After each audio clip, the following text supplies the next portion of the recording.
Bien, muy buenas tardes a todos. Hoy sábado 26 de junio de 2021 estamos realizando el 26º conversatorio sabatino de la Academia de Historia del Valle del Cauca. Hoy tenemos como conferencista al académico miembro de número Simón Varela Falaschi, con la conferencia titulada La interacción de las etnias que formaron el continente europeo. El académico Simón Varela Falaschi es caleño, es miembro de número de la Academia de Historia del Valle. Él es ingeniero civil, graduado en la Universidad Javeriana. Su vida la ha dedicado al ejercicio profesional como ingeniero, básicamente a la construcción y venta de apartamentos para vivienda, aproximadamente 1.200. Ha construido varios edificios en Cali, destacándose la estructura de concreto del Hotel Dan Carlton y los acabados del nuevo Banco de la República. Construyó como contratista aproximadamente 70 kilómetros de la red de alcantarillado y 13 kilómetros de la red de acueducto en el distrito de Agua Blanca en Cali, y también varias obras menores en Cali y en otras partes del Valle del Cauca. En los últimos años, sin descuidar su ejercicio en la ingeniería civil, se ha dedicado en pequeña escala a la agricultura y a la ganadería. Fue secretario de Desarrollo de la Comunidad y también secretario de Vivienda y de Desarrollo Físico de la Gobernación del Valle. Ha sido miembro de varias juntas directivas de instituciones en la ciudad de Cali. Fue el mejor bachiller de su promoción, ha recibido distinciones menores de la Asamblea del Departamento del Valle del Cauca, un Premio Nacional de Acción Comunal y una placa del Instituto de Salud del Pacífico. En una revista especializada de los Estados Unidos publicó el artículo titulado Aproximación a la estabilización química de las arcillas expansivas. Ha escrito ensayos de historia de Colombia y del Valle del Cauca. Ha sido el editor y recopilador en libros de poesías y de semblanzas de escritores universales, que eran autoría de su padre. Sus lecturas están relacionadas con sus gustos por la ingeniería, por la historia, por la física. El conversatorio de hoy gira alrededor de la conferencia titulada La interacción de las etnias que formaron el continente europeo. Entonces le cedo la palabra al académico Simón Varela Falaschi para que inicie su conferencia. Adelante, Simón. Bueno, gracias. Comienzo la interacción de las etnias que formaron el continente europeo. En esta pretendida charla trato de que superficialmente conozcamos los orígenes del poblamiento de Europa. Tema interesante porque parte de nuestras raíces están allá y seguramente nuestra cosmovisión viene de esas tierras. Para esto y para hablar un mismo lenguaje, quiero definir la palabra etnia como el conjunto de personas que comparten rasgos culturales, lengua y o religión y que tienen una procedencia común. Vuelvo y repito, quiero definir la palabra etnia como el conjunto de personas que comparten rasgos culturales, lengua y o religión y que tienen una procedencia común. Aunque desde muy en la antigüedad ya Europa estaba poblada por tribus aborígenes, generalmente dispersas y bastante inconexas, puedo decir que Europa se formó principalmente por 4 etnias, a saber: los griegos en el sur de Europa, las tribus germánicas y los húngaros en el centro y norte de Europa, los vikingos en el norte de Europa, los eslavos en los países eslavos y Rusia.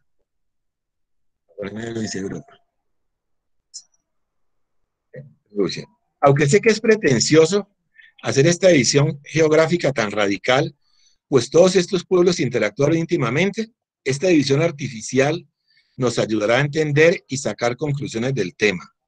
En general, todos estos pueblos proceden de la península escandinava, de la Rusia europea y de la Rusia del Mar Negro. Aquí en el mapa tenemos ubicada a Europa. Los griegos, aunque se cree que sus orígenes son también rusos, los consideramos indoeuropeos por la influencia que recibieron de las culturas del cercano oriente. problema de poner en Europa. Para todos estos pueblos, llegar a Europa fue como llegar, para todos estos pueblos, llegar a Europa fue como llegar al paraíso terrenal.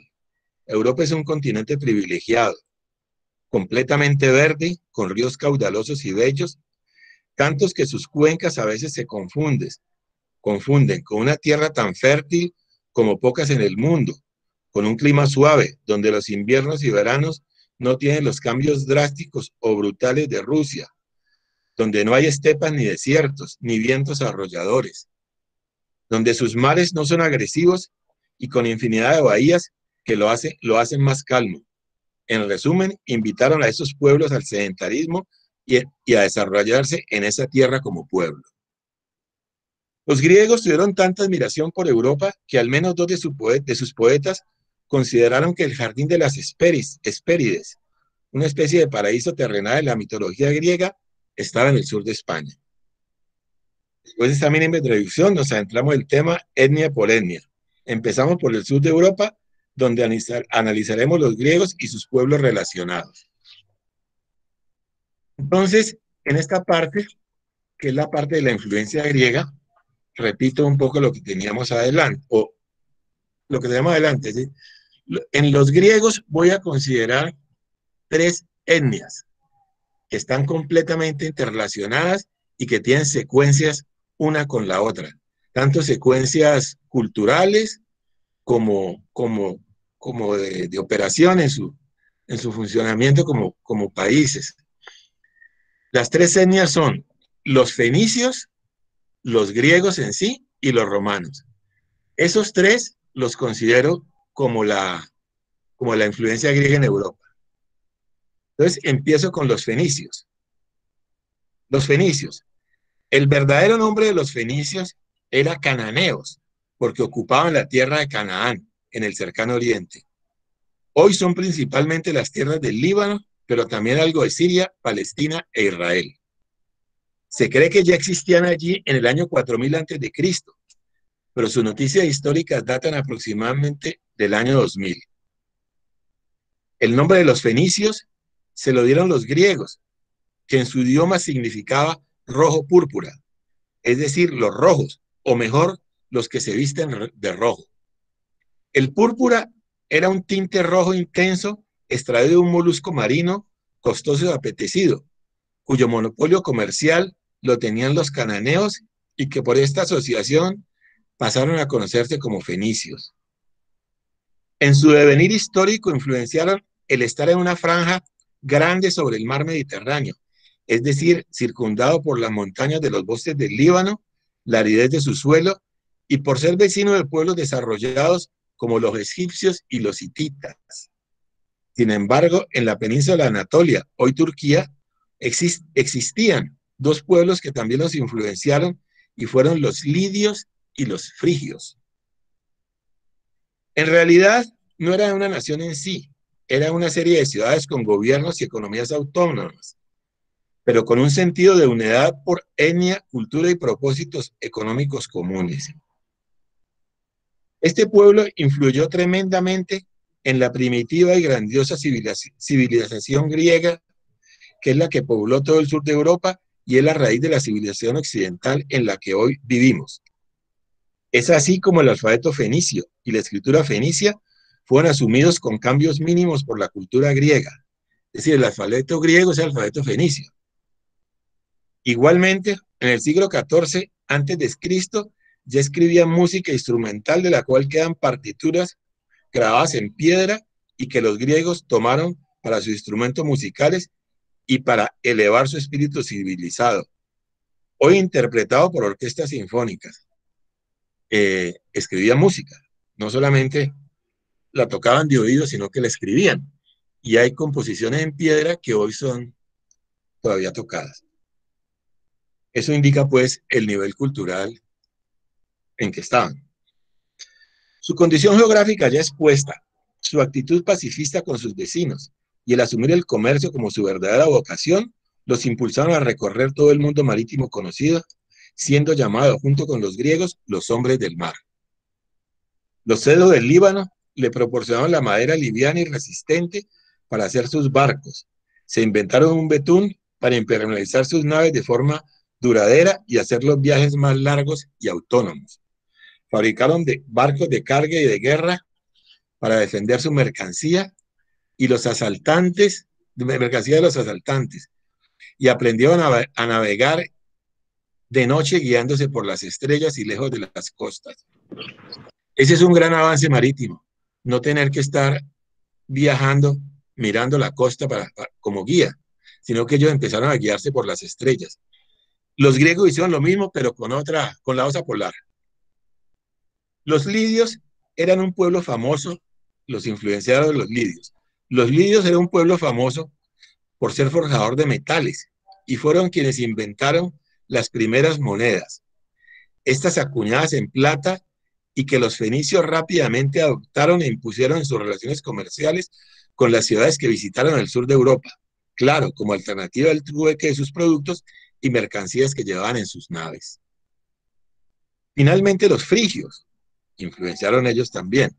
Los del gorro frigio de nuestra bandera y los del gorro frigio de la Revolución Francesa le imprimieron a su religión un sentido de libertad que caló muy bien con su idiosincrasia y necesidades. Acogieron una religión politeísta y orgásmica, que en parte fue acogida por los griegos y abusada por los romanos. Siendo politeístas, algunos dioses y semidioses eran con otro nombre los mismos de los griegos, sin tener claro quién influenció a quién. Aquí tenemos un mapa de las rutas comerciales de los fenicios, ¿no? En la antigüedad, su ciudad más importante fue Biblos, y aquí la tenemos, que fue destruida tempranamente. Biblos, ¿no? Y hacia el 1200 antes de Cristo, las ciudades importantes eran Sidón y Tiro, ¿cierto? Desde aquí arrancaron sus rutas comerciales por todo el Mediterráneo y por aquí hasta el norte de Europa, en Inglaterra. En estas condiciones y desde allí, las ciudades más importantes de los fenicios eran Sidón y Tiro. En estas condiciones ya citadas, desde allí se lanzaron al mar y crearon un emporio comercial, el emporio comercial más grande del mundo conocido. Realmente no fundaron ciudades, pues no eran conquistadores ni colonizadores. Eran comerciantes que establecieron bases comerciales en la costa del Mediterráneo, el Atlántico Norte e incipientemente en el Mar Negro, que aquí lo tenemos. Aquí está Constantinopla actualmente, el mar de Mármara, el Bósforo, el mar de Mármara, y el Mar Negro. Bueno. Sitios comerciales, el Atlántico Norte incipientemente del Mar Negro. Sitios comerciales donde atracaban sus barcos de manera segura para almacenamiento, compra y venta de mercancías. Bases con ubicación estratégica para el comercio y la defensa. Concretando a nuestro tema, que es la formación de los pueblos de Europa, los fenicios crearon muchas bases comerciales, entre ellas las que fueron la génesis de Palermo y Agrigento. Aquí tenemos Palermo y Agrigento, tengo entendido que es por aquí. Esto es la isla de Sicilia. La isla de Sicilia es esto, ¿no? Y aquí está el estrecho de Sicilia, que es paso forzado para todos los que quieren comerciar o viajar por esta parte del mar Mediterráneo. Los fenicios que Palermo y Agrigento en la isla de Sicilia. En las islas de Creta, Chipre y Rodas, que son aquí, pues. Aquí está Creta y aquí está Chipre y Rodas. ¿No? Chipre y Rodas, que es muy pequeñita por aquí. ¿No? En el Mediterráneo central y oriental, en la isla de Cerdeña, en Sicilia, aquí estuvieron en Cerdeña, también base comercial en Cerdeña. En España, en la isla de Ibiza, que queda aquí al frente, básicamente al frente de Barcelona, por estos lados, ¿cierto? Ellos tuvieron una base en la isla de Ibiza, en Cádiz, ya pasando las columnas de Hércules, o sea, el estrecho de Gibraltar. Aquí está Cádiz. Cádiz fue fundada por la base comercial de Cádiz la crearon los fenicios en el año 1100 antes de Cristo. Es una ciudad viejísima. Huelva, que es por aquí también, y Cartagena, que es por aquí, ¿no? En Portugal hay discusión, pero se cree que también fundaron o crearon una base en lo que hoy es Lisboa, ¿cierto? Y crearon cientos de bases más, pero solo existen hoy porque se volvieron ciudades. En esta pequeña lista, aunque estuve en África, hay que nombrar a la ciudad de Cartago, fundada en el 814 a.C. y que significa nueva ciudad, igual que Nápoles, nueva polis, nueva ciudad. Cartago es nueva ciudad en el idioma fenicio. Es así fundada y colonizada y hecha ciudad por los fenicios de Tiro. Ubicada estratégicamente en la hoy Túnez y frente al estrecho de Sicilia. Entonces, aquí queda Cartago, el estrecho de Sicilia es este. Esta sí era una ciudad fundada y era una base militar de ellos, ¿cierto? Y por aquí pasaban los barcos forzosamente. Entonces, una especie de control que tenían sobre este mar Mediterráneo y sobre esta costa de Europa en que también viajaban, ¿no? Tanto para entrar como para regresar, ¿no? Entonces, Cartago tiene una ubicación supremamente estratégica. Y hay que nombrar la ciudad de Cartago, fundada en el 814, ubicada estratégicamente en la hoy Túnez y frente al estrecho de Sicilia, paso obligado a los barcos hacia el occidente del Mediterráneo. La ciudad de Cartago floreció más cuando los fenicios perdieron la ciudad de Sidón y Tiro, porque cuando Alejandro Magno destruyó finalmente Sidón y Tiro, se trasladaron a Cartago, los de esas dos ciudades, ¿cierto? Entonces Cartago floreció mucho más porque eran ricos, pues. Cartago, con Aníbal a la cabeza, retó e invadió a Roma con funestas consecuencias para los cartagineses. Los romanos decidieron hacer de Cartago tierra arrasada, no dejar piedra sobre piedra, en la época de la República de Roma. Sin embargo, más adelante vemos que el sitio era tan especial y tan estratégico que Roma la volvió a fundar. En sus viajes comerciales, los fenicios trajeron a Europa su cultura y las primeras semillas de olivos y uvas, y les enseñaron a producir el vino. Estos elementos, junto con el trigo, constituyen la dieta alimenticia mediterránea. Traían joyas, perfumes, cerámicas, vidrio, maderas finas y linos teñidos que intercambiaban por productos agrícolas, oro, estaño y la plata que usaban para acuñar sus monedas. Es decir, cuando los españoles vinieron aquí a darnos espejitos, pues ya tenían la experiencia de los fenicios que le han cambiado el oro por telas teñidas o cerámicas o cosas, ¿cierto? Bueno, igualmente se cree que en el año 1000 antes de Cristo, este tema interesante, igualmente se cree que en el año 1000 antes de Cristo llegaron con ellos, esto sí para quedarse, los primeros judíos a España, los llamados judíos sefarditas, que junto con los eskenazis son las dos grandes vertientes judías de la comunidad mundial. Ellos llamaban a la actual España Es-Sefar. De otra parte, en España ya vivían los íberos y los vascos. Lo que quiero resaltar aquí es que cuando los judíos fueron expulsados de España, ¿cierto? Llevan viviendo allí 2500 años. Es decir, eran muy, muy parte de España. Lo que pasa es que, como todos los judíos, no se integraban mucho con las otras razas y eso tiene una lógica, que es no desaparecer pues como pueblo en el mundo. Pero llevaban 2500 años cuando fueron expulsados de España. En Italia, en la época de los fenicios, los itálicos, quienes conformaban un grupo étnico de primitivos griegos formados por los etruscos y los italotas, que se dividían en diferentes tribus como los ítalos, los latinos y los latinos. En Francia o la Galia griega estaban los galos de origen celta. Estos celtas fueron la primerísima tribu germánica en llegar a Europa. Guerreros de muchas tribus deambularon por toda Europa y nunca fueron un pueblo como tal. Se cree que llegaron en el año 1200 a.C., los celtas. La civilización fenicia recibió 4 golpes mortales. En el primero del año 573 a.C., cuando Tiro fue destruida por los asirios. En el 480, cuando fueron derrotados por los griegos en las guerras púnicas. Y en el 332 a.C., cuando cayeron con Alejandro Magno. Allí terminaron los fenicios de Canaán, quedando solamente la ciudad de Cartago, donde emigraron.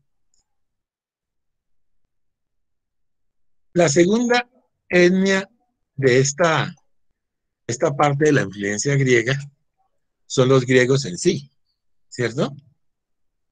Los griegos en sí, como ya dije, fueron influenciados mucho por los fenicios y también eran llamados los hombres del mar. Los griegos, en lo físico, fueron los grandes colonizadores del sur de Europa, las islas del Mediterráneo, las riberas del Mar Negro y el Mediterráneo, la actual Turquía y Rumania. Hablo generalmente con el nombre de los países actuales, porque es muy complicado, pues, referirse a todos los nombres que han tenido los sitios a través del desarrollo de Europa. En lo cultural, Europa cogió su cultura y en menor grado todo el mundo conocido, incluyendo la actual Rusia. El verdadero nombre de los antiguos griegos era helenos. La denominación griego la acuñaron los romanos para designar a todos los pueblos que, aunque distintos, estaban arropados bajo la cultura helénica. Entre tantas teorías, se cree que los iniciales griegos llegaron de Rusia antes del año 2000 a.C., y se instalaron en el Peloponeso, actual Grecia, y después de interactuar con otros pueblos, se formaron los helenos o griegos. Soy admirador de los griegos y cada día me atraen más. Pero de todas maneras, los griegos, así haya la teoría de que vinieron de Rusia también, son considerados los indoeuropeos, ¿no? Soy admirador de los griegos y cada día me atraen más. Ellos cambiaron el mundo. Sus aportes a lo moderno formaron lo que hoy es la cultura occidental o europea. Sus filósofos han sido la base de la filosofía moderna basada en la razón y el análisis, creando las dos grandes escuelas filosóficas aún existentes, que son el materialismo y el idealismo. Desarrollaron la geometría y las matemáticas, también la física y la astronomía. La arquitectura y sus conceptos de proporciones, funcionalidad y belleza aún están hoy vigentes. Sus esculturas son un verdadero espectáculo de proporciones y movimiento. Las enfermedades dejaron de verse como un castigo divino y se entendió el funcionamiento del cuerpo humano desde su fisiología integral. La ciencia y la tecnología desde la observación y análisis de los fenómenos, concluyendo en la habilidad creativa, dejando de lado la magia y la creación divina. Todo esto bajo el mundo de la belleza y la simplicidad. Todo esto bajo el mundo de la belleza y la simplicidad, que en el funcionamiento del universo son una sola cosa. Este pensamiento de los griegos, que lo último que acabo de terminar ahí, es el mismo pensamiento que tenía Einstein del funcionamiento del universo. Inventos como la máquina de vapor resucitaron el siglo XVIII en Inglaterra con la Revolución Industrial y el molino de agua que aún hoy existe. Crearon las Olimpiadas como momento de paz e integrador de sus muchas ciudades dispersas en el mundo antiguo. Crearon la democracia como sistema de gobierno que con infinidad de variantes existe hoy en muchos países. Es decir, los griegos tampoco eran una nación, eran ciudades aisladas, autónomas, pero tenían unos lazos afectivos por etnia y por lengua y por muchos motivos, y se reunían en las Olimpiadas para celebrar eso. Aquí pongo dónde estaban los asentamientos griegos en Europa. Abstrayéndolo de lo ya aquí dicho como introducción y volviendo al tema de la charla, que es la colonización de Europa, puedo decir que este pueblo, como ninguno, tiene un espacio especial con su presencia física y cultural. Físicamente, colonizó el sur de Europa y culturalmente penetró profundamente en todos los pueblos europeos e indoeuropeos. La Grecia antigua se desarrolló inicialmente en la Grecia continental. Aquí estamos. Esta es la Grecia continental. Y esta también aquí. Esta es Esparta. Esta es la Grecia continental. La Grecia antigua se desarrolló inicialmente en la Grecia continental, en las islas del mar Egeo, del mar Egeo. Y aquí está la dispersión de islas que son infinidad, las islas griegas que llamamos. Se desarrolló en la Grecia continental, las islas del mar Egeo y la isla de Creta. La isla de Creta es esta que está aquí. Es una isla, una grande, en la mitad del Mediterráneo, principalmente. Era un pueblo sabio, colonizador, guerrero y con vocación comercial y marítima. Junto con los fenicios conformaron los pueblos del mar. Obligadamente navegantes pues, por su dispersión en las islas que los contenían y colonizadores y comerciantes por su organización política y su suelo rocoso y árido donde las tierras cultivables eran pocas. Su comercio era por mar y tierra. Ellos no solamente era por mar, comerciaban por tierra en toda esta zona hasta por acá, ¿no? Y por aquí. Su expansión ocurrió principalmente en los siglos VIII, VII, VI y algo del V antes de Cristo. Para ello desarrollaba nuevas técnicas de navegación y los mejores barcos mercantes y de guerra del momento. Durante los primeros siglos fueron amigos y socios de los fenicios. Compartieron la misma moneda, el dracma, y la subdividieron en monedas de menor valor. Adoptaron con mínimas variables el alfabeto fenicio y asumieron como propios, pero con otro nombre, muchos de los dioses fenicios. Recibieron de ello la escala musical de sus composiciones para deleite del espíritu, datos que aquí merecen de repetirse, como ya lo dije ahora hace un momento. Como seguramente diré, los griegos colonizaron la isla de Sicilia. Esta colonización, esta es la isla de Sicilia. Los griegos colonizaron esto, ¿cierto? Esta colonización los puso en contacto por tierra con los latinos y los etruscos en Italia. Se cree hoy, entre tantas teorías, que ambos son descendientes primigenios de los antiguos griegos. Recordemos pues que en Roma consideran que ellos son descendientes de los griegos de Troya, que Troya quedaba aquí a la entrada del mar de Mármara, antes del Bósforo. Roma, que es por aquí, por este lado, aquí, consideraban que eran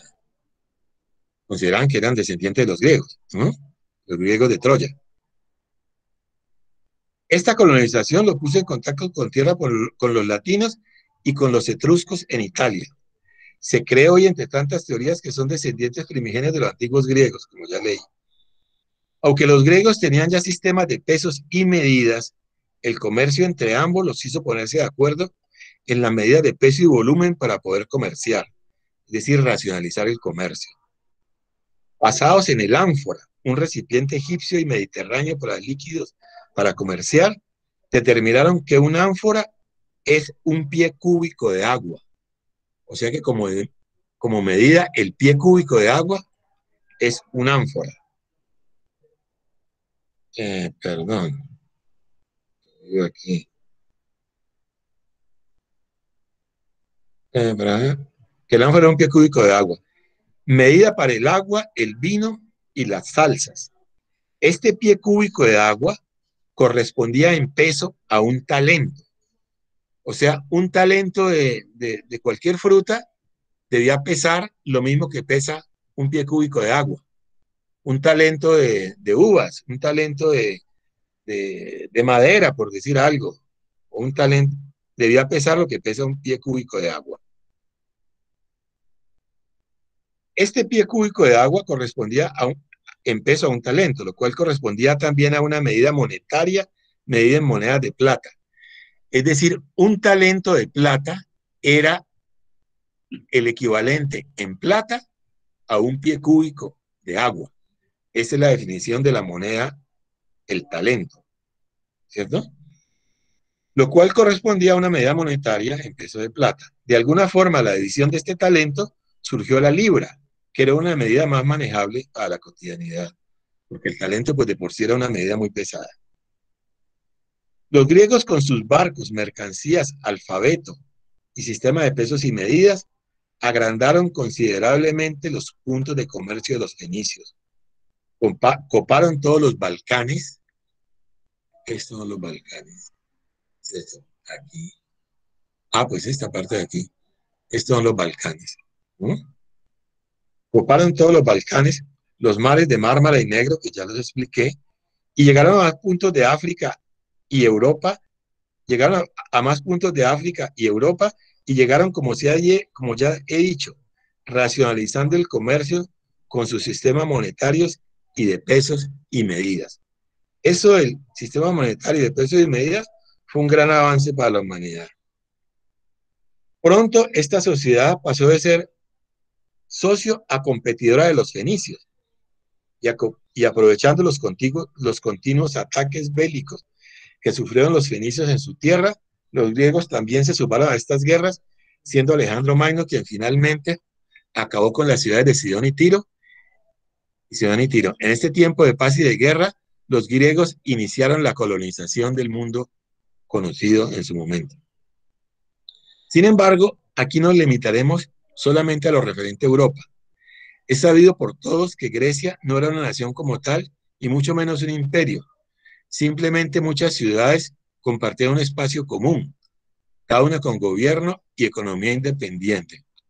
Todas unidas por una cultura común, la helénica, una religión común y una hermandad que los hacía sentir los mismos. Esto no significaba que entre ellos no hubiera guerras, pero también se aliaban para enfrentar bélicamente a cualquier extraño en sus tierras o en sus intereses. En este marco de cosas y saberes, las ciudades griegas iniciaron independientemente una de otras la llamada colonización griega. Las tres ciudades principales eran Atena, Esparta y en menor grado Corinto. En Atenas, el sistema de gobierno era su democracia, mientras que en Esparta había un rey que provenía de una élite de guerreros. En ambos habían senadores y magistrados. Es decir, era casi que un rey con democracia. En Atenas, esto es interesante, quien perdía una elección importante, una elección popular, tenía dos opciones: aceptar y colaborar con el programa de gobierno del vencedor o irse de la ciudad. En estas condiciones, quienes adoptaban por irse de la ciudad misma les organizaba con su dinero la salida, nombrándoles un jefe o guía y asignándoles algún sitio en el Mediterráneo donde formar una colonia o una nueva ciudad hermana. Era un destierro que se cumplía en medio del llanto de la ciudad.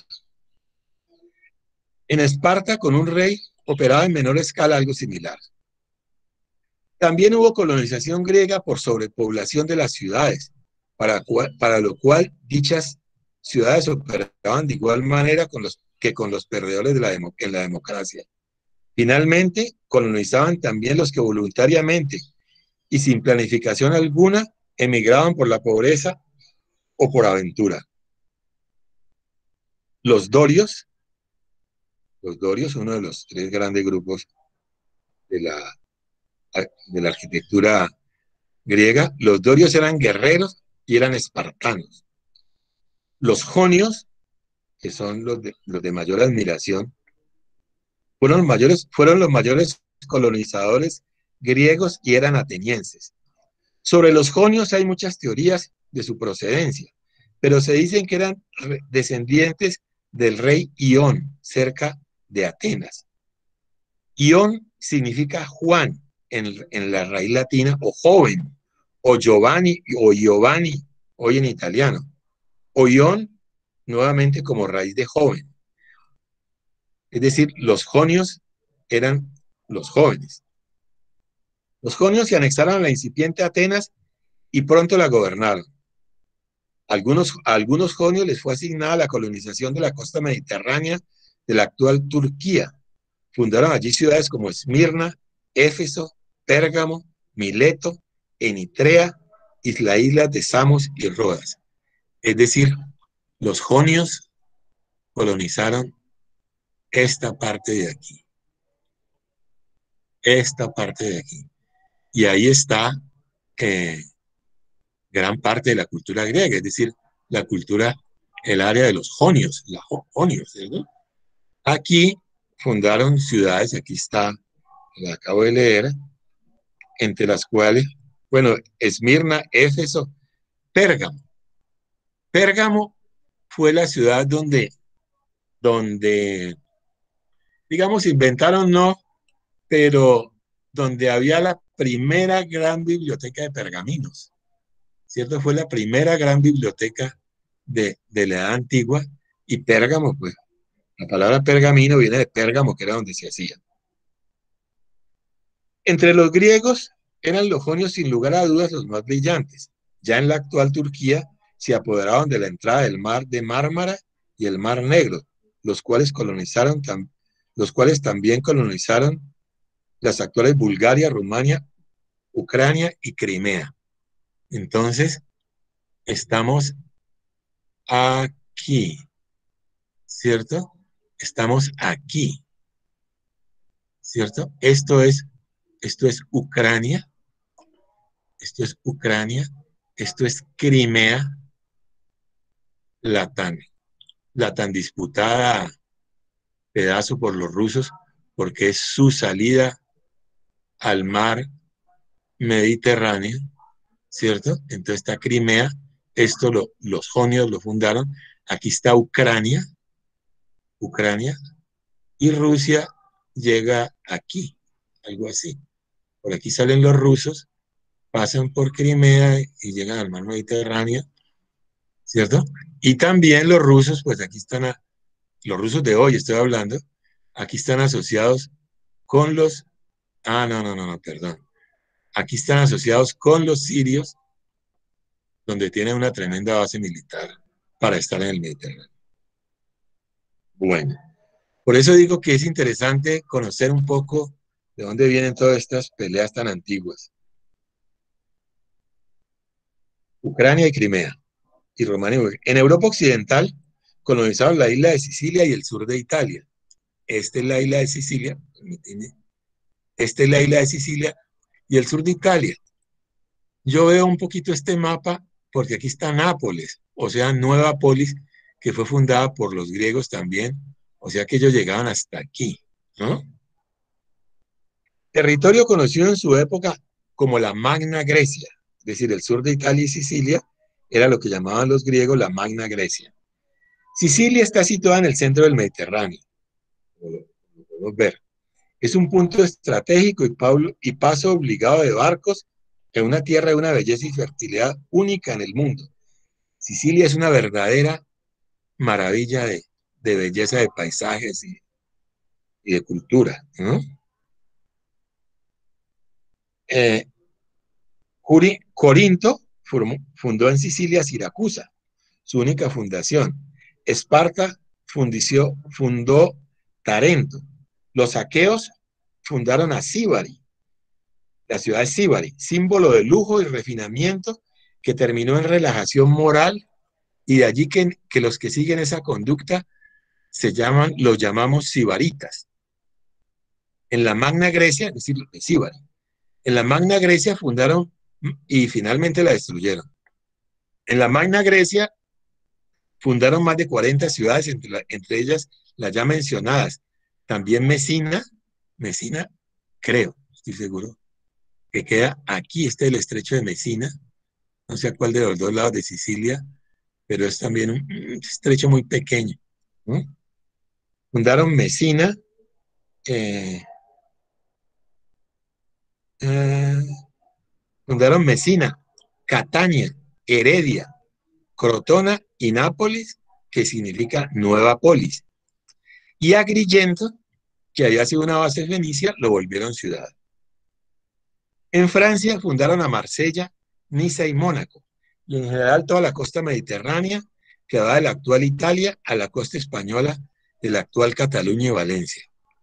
En España, Ampurias y Málaga. Pero en general actuaron sobre todas las bases fenicias, especialmente las cercanas al estrecho de Gibraltar o columnas de Hércules.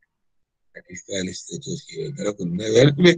Y aquí donde queda Barcelona, por aquí, esto es Ibiza, creo.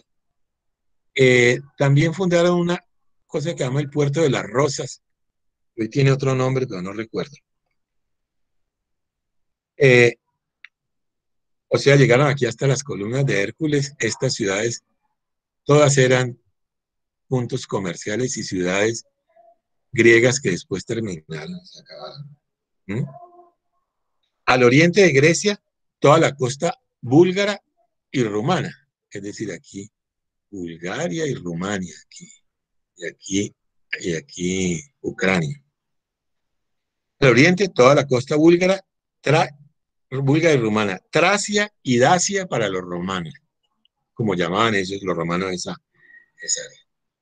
Bueno, como tercer punto de la colonización griega son los romanos, ¿cierto?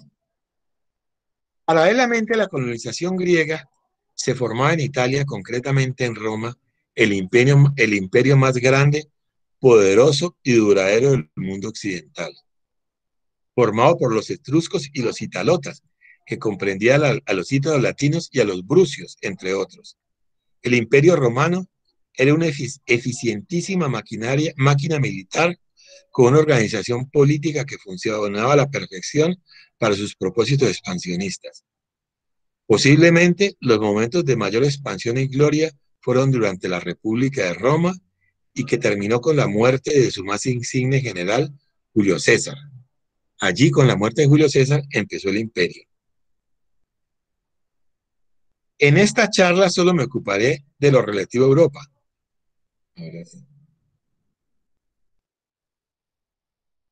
En esta charla solo me ocuparé de lo relativo a Europa, que con la conquista de los romanos, continente adentro de su mar Mediterráneo, es decir, continente adentro de su mar Mediterráneo, ¿cierto?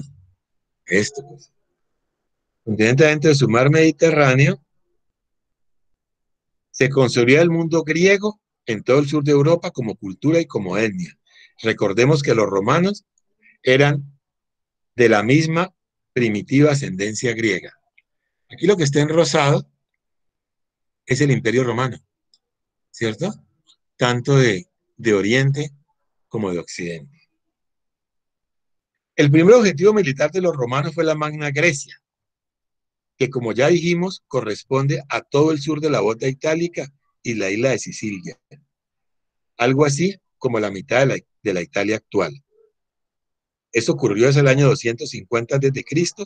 y terminó en el 200 a.C. Terminando allí la colonización y expansión griega.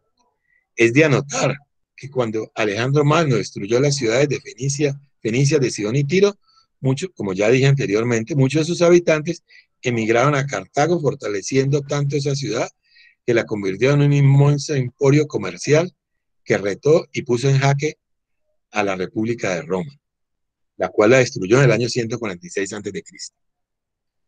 Sometiendo a los griegos y destruyendo a los cartagineses, los romanos fueron los nuevos amos y señores del Mediterráneo, fueron los conquistadores de mar y tierra. Conquistaron toda Italia, Hispania, hoy España y Portugal, Germania, la Galia, hoy Francia, Helvetia, hoy Suiza, Britania, hoy Inglaterra, la Tracia y Dacia, hoy Bulgaria, Hungría y Rumania, y por supuesto la actual Grecia, que es lo que vemos aquí en el mapa en rosado. Es muy importante aquí anotar que los romanos, tienen una profunda admiración y respeto por la cultura griega. El tratamiento bélico con ellos fue distinto al de los otros pueblos conquistados, pues no destruyeron sus ciudades, los volvieron ciudadanos y vincularon a su desarrollo a todos los personajes y sabios griegos. Eso de por sí sería destacable en los romanos, pero su inmenso valor consistió en que asimilaron la cultura griega haciéndola como propia y la difundieron e impusieron en todos los pueblos conquistados, haciéndola del tamaño que es hoy la cultura occidental a la cual pertenecemos. Igualmente, Roma ayudó al engrandecimiento de la cultura con aportes propios e importantes como el refinamiento estético de lo asimilado. Aumentó su majestuosidad, aparecieron pensadores, literatos y políticos comparables o superiores a sus maestros. Esta cultura, impuesta por los romanos, echó raíces tan profundas en toda Europa que los pueblos bárbaros o tribus germanas conquistaron a Europa con la guerra, pero Roma los conquistó con su cultura. Un ejemplo es Britania, donde el idioma inglés tiene 70% de raíces latinas y su sistema de pesos y medidas que aún conservan fue el que impuso Julio César, el general romano. Para ilustrar esto quiero citar 3 casos anecdóticos. El caso de Arquímedes. Arquímedes era un sabio griego, físico, matemático, ingeniero, inventor y astrónomo que estaba en la isla de Siracusa. Cuando los romanos entraron a Siracusa, le habían dado en guerra, pues, a tomarse la ciudad de Siracusa, le daban instrucciones a sus ejércitos que tenían que tener mucho cuidado con Arquímedes, que no lo van a matar. Un soldado lo mató. Hay diferentes versiones, adrede o sabiendo que era él, otro que no era. El hecho es que lo mató y a ese soldado los romanos lo justiciaron, también lo mataron. El otro es una construcción que he puesto aquí en mi calidad de ingeniero, que para mí es la gran admiración de las construcciones antiguas. Es una foto de hoy, me imagino, del Panteón romano, ¿cierto? Panteón significa el templo de todos los dioses. Este panteón lo hizo en la época del emperador Adriano, lo construyó un constructor griego, pues que estuvo al frente de eso. Pues lo interesante es que tiene un diámetro de 43.4 metros lineales. 43.4 metros lineales, el diámetro de una estructura redonda. El diámetro es medido,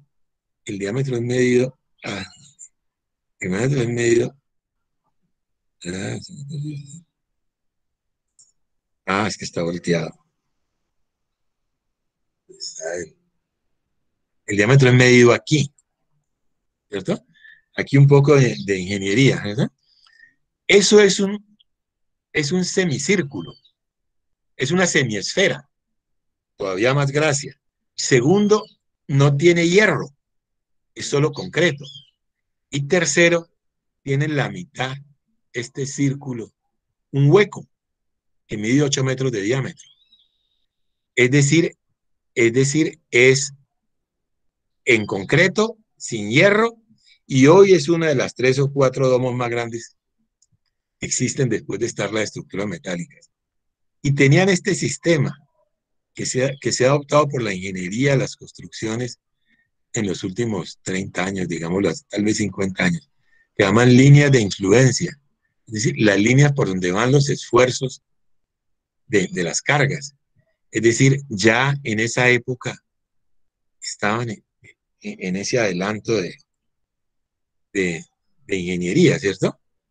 Y aquí, pues, hoy está aquí en la tumba de la más pues, interesante, es la tumba de Vittorio Emanuele, el rey que hizo la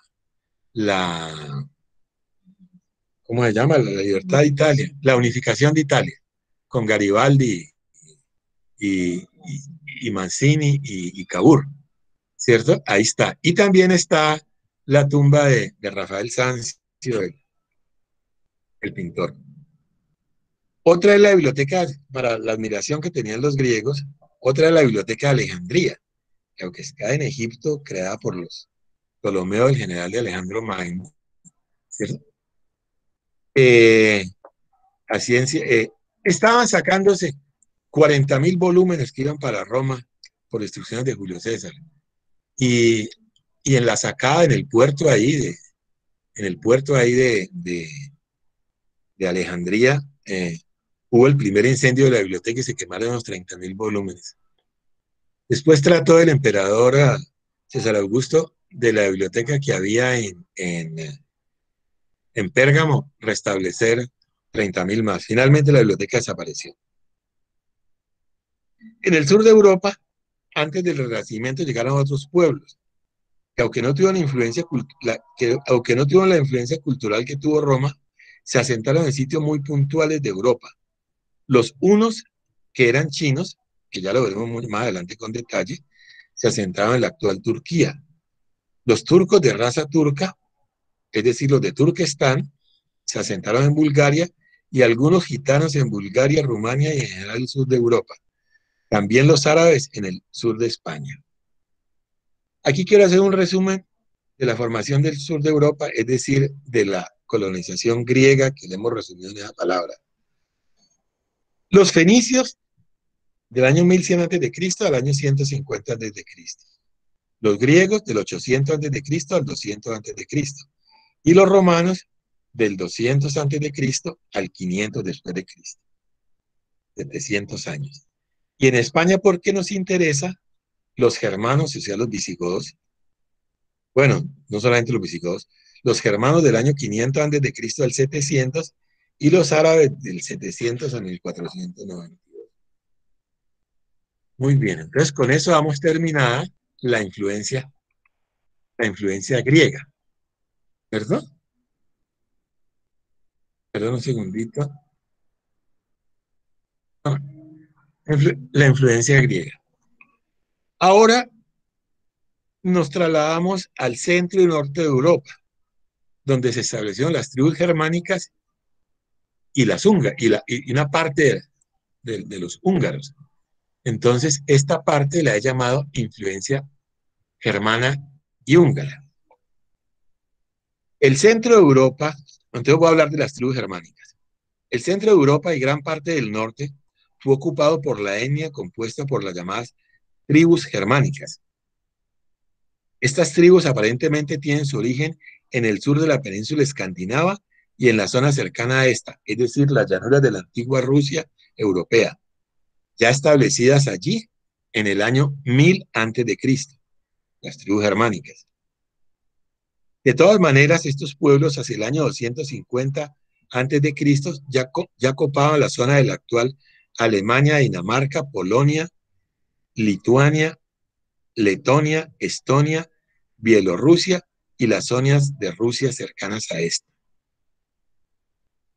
Es decir, eran los primeros pobladores de la actual Alemania, repito, Dinamarca, Polonia, Lituania, Letonia, Estonia, Bielorrusia y la Rusia europea. Las tribus en general eran dispersas, conformadas por familias gobernadas casi siempre por un rey. Sus distintas lenguas proceden de un tronco común llamados lenguas germánicas.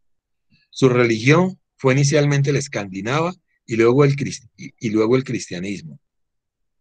Para gobernarse, cada tribu tenía una asamblea conformada por los hombres adultos de la comunidad. Esta nombraba al rey por su nobleza y acorde con las familias que las componían. Eran clanes. Los jefes por su valor y arrojo en las guerras y los líderes por ser justos y generosos en la repartición del botín. Interesante. La justicia la impartía el rey o la asamblea y existía la ley que permitía la venganza violenta. Los gobiernos se caracterizaban por la simplicidad de sus leyes y la justicia estaba dada por la tradición. Las leyes se aplicaban de forma inmediata. Existía el valor de la palabra y la fidelidad y obediencia incondicional con el jefe. No había procedimientos escritos. Estas tribus eran relativamente estables en su lugar y se dedicaban a la ganadería y la agricultura y tenían esporádicas confrontaciones bélicas entre sí. Julio César, el general de la República Romana, creo que puedo pasar a la siguiente, déjame ver. No, todavía no. Bueno, ok. Julio César, el general de la República Romana, había ampliado los límites de esta hasta las orillas del río Rin, después de derrotar a los galos en la actual Francia e integrando esta última a la República. No, ese no me sirve. ¿Cuál es la donde está? Julio César de la República Romana había ampliado los límites de esta hasta las orillas del río Rin, después de derrotar a los galos en la actual Francia e integrado esta última a la República de Roma. Así las cosas, Roma estaba en la zona occidental del Rin, es decir, el límite de hoy entre Francia y Alemania. Roma estaba en la zona occidental del Rin y las tribus germánicas en la ribera oriental. Era lo que los romanos llamaban la Germania Magna.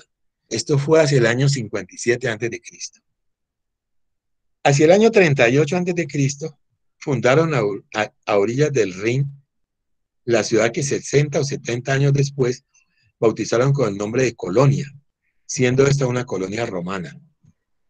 En el año 50 después de Cristo la declararon ciudad romana, el máximo nivel que se da a una ciudad dentro del imperio, declarándola capital de la Germania romana. Es decir, los romanos conquistaban con violencia, como todas las conquistas, y después de estar asentados ahí, los volvían a sus colonias, dejaban de ser colonias y pasaban a ser parte del imperio directamente. Y al formar parte del imperio, ya los nacidos ahí podían ser ciudadanos romanos y por tanto aspirar. El caso es, el caso en España, pues que hubo los emperadores Trajanos, y había tres, pero estaba Trajano y Adriano, que fueron emperadores valiosos para el imperio romano. Las cosas cambiaron drásticamente cuando el primer emperador romano, César Augusto, decidió ampliar la frontera del imperio hasta orillas del río Elba. Esto fue en los años 12 a 14 a.C. Es decir, César Augusto decidió meterse donde estaban los asentamientos bárbaros. Estas tribus que ocupaban la ribera oriental del Rin fueron llamadas por los romanos tribus bárbaras, pero no en la acepción que hoy usamos esa palabra. Denominaban así a quienes no hablaban latino o griego y por extensión a los que no habían asimilado esta cultura. Las tribus germánicas a veces se unían contra el enemigo común, Roma, que era Roma. Roma a veces ponía a pelear a tribus entre sí con halagos económicos o con el ofrecimiento de tener las bondades de pertenecer al imperio. Durante esos años, un poco más de 3 siglos, los germanos hicieron incursiones de saqueo y ciudades y campos del imperio, pero sin poner en peligro la estabilidad del mismo. Paso aquí a este mapa. Es más o menos los desplazamientos de las tribus bárbaras o tribus germanas, para llamarla más correctamente. No es que no se puede ver ahí. Más para abajo, mira el título. Mira el título, eso. Más para abajo, más para abajo.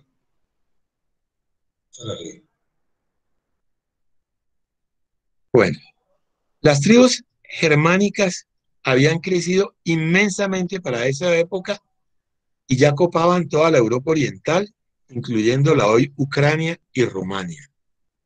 Es decir, Ucrania queda aquí, ¿no?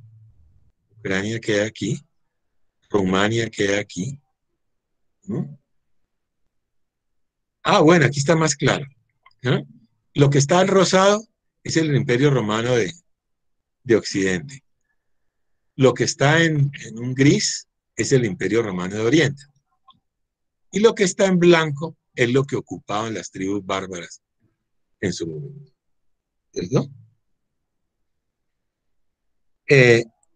Incluyendo la Ucrania y Rumania, instalándose frente a Constantinopla, que era pues la joya de la corona especialmente para las tribus bárbaras de los godos. Ya veremos eso. ¿No? Es de anotar y recordar las tribus germánicas se habían crecido inmensamente y para esa época ya copaban toda la Europa oriental, incluyendo a la Ucrania y Rumania, instalándose frente a Constantinopla. Es entonces cuando en el año 350 aparece el rey godo Hermanarico, quien logra unificar a la mayoría de las tribus germánicas para atacar a Roma, el enemigo común, tanto a Roma de Occidente como a Roma de Constantinopla en Oriente. Es decir, por primera vez las tribus germánicas se volvieron una unidad en torno al rey godo Hermanarico, ¿no? Es de anotar y recordar que aquí excluyeron y persiguieron a la tribu de los ventos, con anárquica y salvaje su comportamiento. Tendremos presente este nombre porque es la tribu que será la génesis de los futuros eslavos. Los ventos no participaron de ese conglomerado de tribus bárbaras, de tribus germánicas, para atacar a esos. Todo lo contrario, trataron de acabar con los ventos, después eslavos. En ese momento interrumpieron sorpresiva y ferozmente en Europa Oriental, hacia el año 375, los temidos. Eran los hunos, que en su inicial arremetida hicieron saltar en pedazos a las tribus germánicas, enfrentándose inicialmente a los godos que trataron de contenerlo. Entonces, bueno, vamos a seguir un poco más. Que trataron de contenerlos. La etnia de los Hun, si podemos llamarla así, o hunos, era un grupo compuesto por una inmensidad de tribus de origen chino de diferentes razas y de carácter nómada o seminómada, pues a veces se detenían en algún sitio por varios años para criar a sus especiales caballos y ganados. Salieron de China, cruzaron Mongolia y atravesaron toda la estepa rusa y aparecieron en Europa. Travesía de varios siglos dedicados al bandidaje hacia los pueblos primitivos que encontraron a su paso. En ese lazo de tiempo se mezclaron con los mongoles, turcos de Turquestán, álanos y otros con quienes compartieron su larga travesía. Finalmente llegaron al siglo V a Europa, concretamente a Ucrania y a Rumania, en los Balcanes, expulsando a los godos y visigodos y retando a todos. Ahora explico más adelantico en el mapa. Retando a todos, a Roma, a Constantinopla y a las tribus germánicas. Es decir, los godos, los hunos, retaron a todo el mundo conocido. Allí, en algunos valles del río Danubio, nació Atila, que nació en el año 500, en el año 395 a.C. y murió en el año 453 después de Cristo. Ambos después de Cristo. 395 a 453, es decir, murió de 58 años. El rey de los hunos, quien congregó en torno a su mando toda la inmensidad de tribus que en masa viajaban juntos. Formó desde ese sitio a lo largo de la estepa rusa el imperio de los hunos.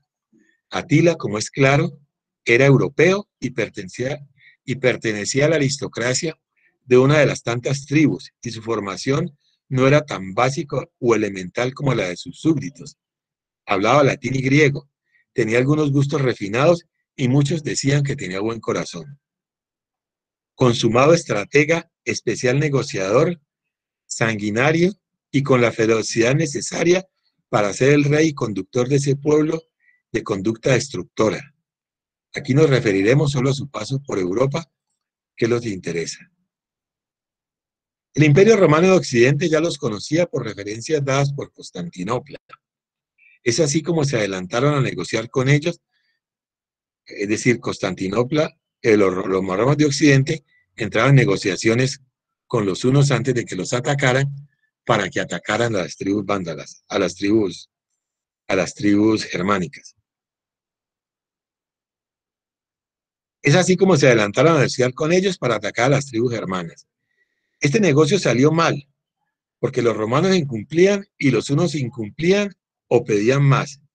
El resultado final fue el que el ataque de los hunos a los germanos terminó con el desplazamiento forzado, desordenado, disperso de todas las tribus germanas por toda la Europa central, del oriente de Ucrania hasta la hoy España y el Mediterráneo africano.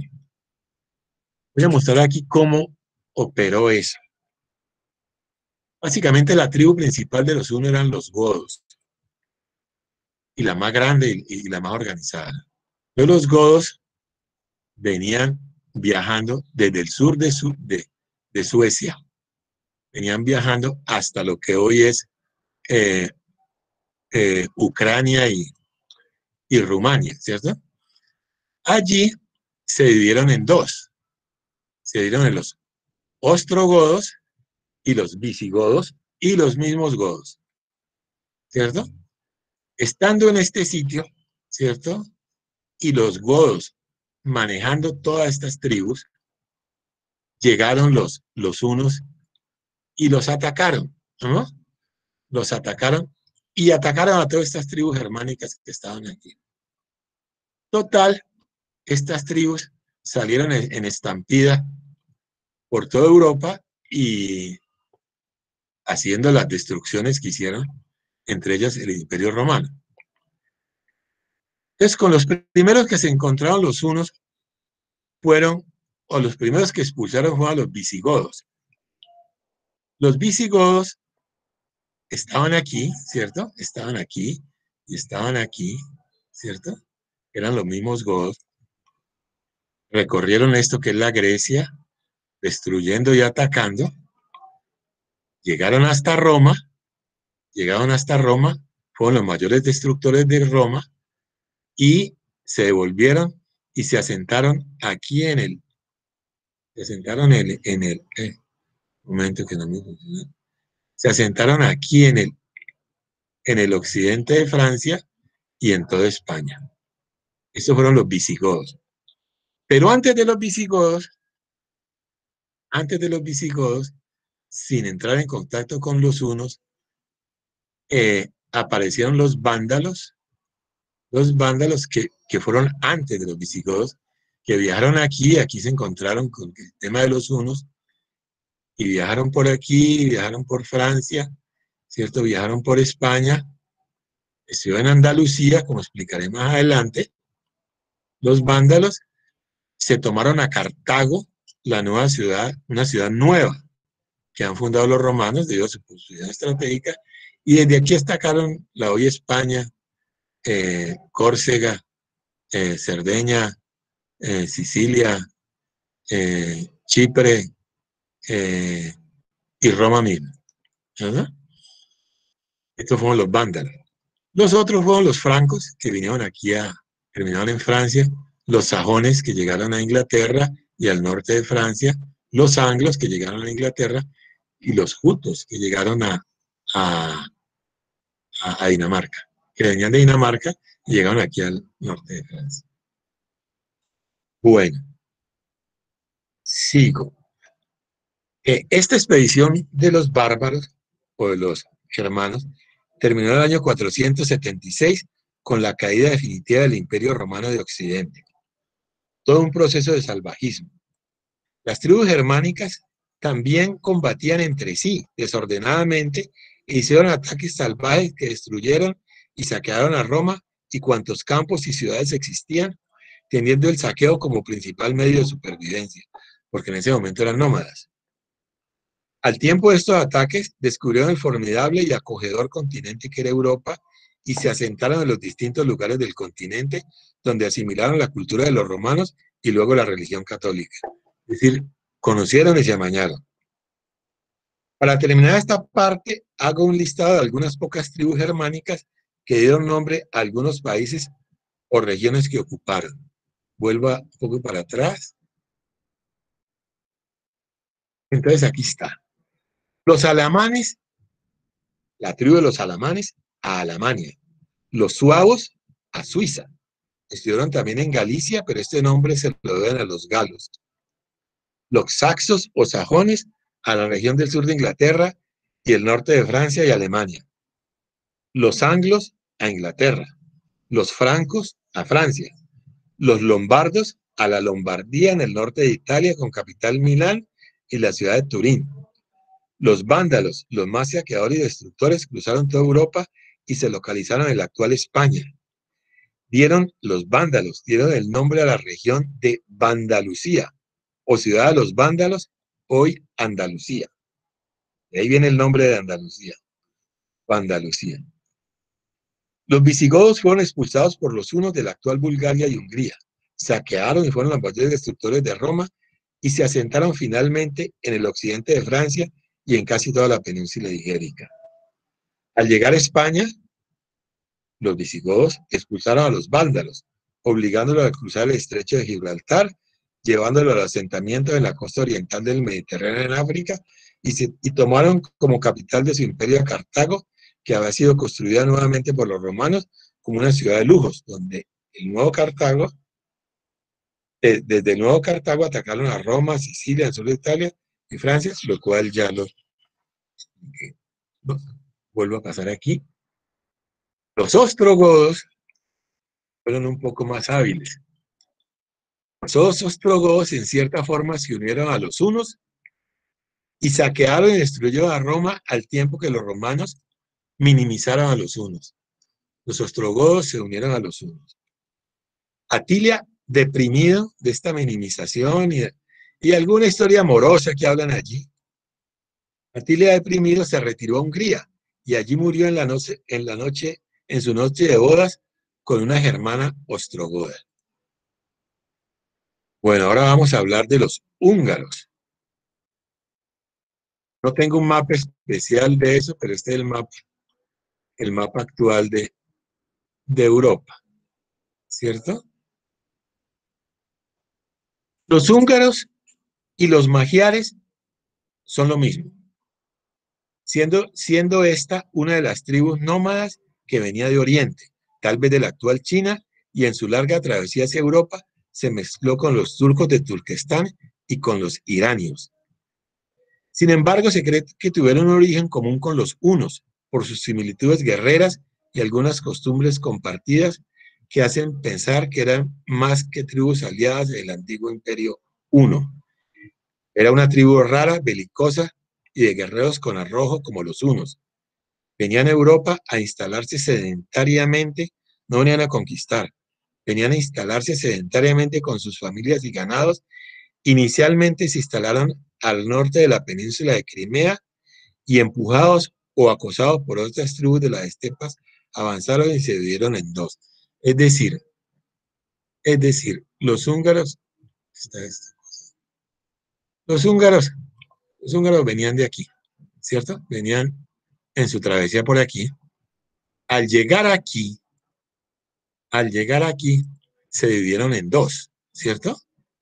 Unos se trataban de asentar aquí en la península de Crimea y aquí fueron sacados por una tribu salvaje que eran menchevos, no recuerdo, fueron sacados y se dieron en dos. Unos vinieron aquí y los otros fueron a Finlandia. Fueron a Finlandia en una zona aquí que se llama la Corelia, ¿no? Es decir, y hay ya pues similitudes hay raíces húngaras en el idioma. Es decir, aquí estaban los fineses, que era una tribu original de aquí, ¿cierto? Llegaron los húngaros, se aventaron aquí, y los húngaros se mezclaron con los fineses. Estando aquí, los húngaros se volvieron a dividir y formaron lo que se llaman los estonios, que son el país de Estonia hoy, pues, ¿no? El país de Estonia.